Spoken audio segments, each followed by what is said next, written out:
If you're hitting the road or taking flight, here's a few tips that can keep you healthy while you travel.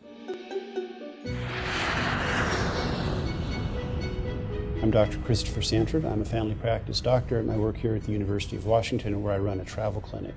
I wrote the chapter for the Merck Manual on travel medicine. People behave differently during the holidays. It's part of the allure, but some of the behaviors can make you feel a lot worse. If I was going to list the 5 biggest hazards of travel, this would include stress and depression, jets and airports, junky fatty food, eating too much, alcohol, drinking too much, and there's certain hazards that are correlated with going to low-income countries. Families can be the best thing in the world, but they can also be stressful, particularly if you're not used to spending a lot of time with them.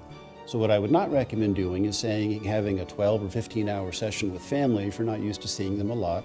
I would plan breaks, movies, downtime, regular exercise.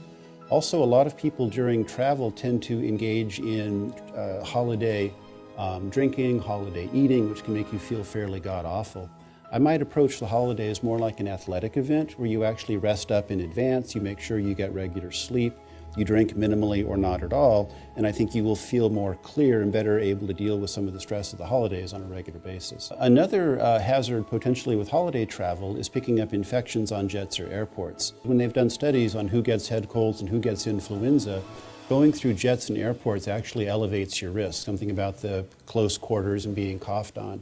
So regular hand washing actually is a significant benefit. It sounds very low tech, but when they do studies, you can bring your risk down of the common cold and of influenza just by washing your hands with soap and water several times a day. One more thing to take into consideration is if your holiday travel includes a low-income nation, then I recommend you see actually a travel clinic. And this is a physician or other provider who has expertise in travel medicine.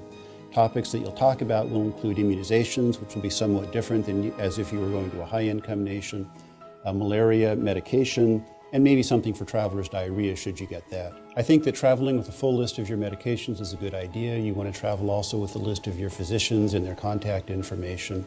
And if you have certain chronic medical conditions, there are things that are good to take along with you.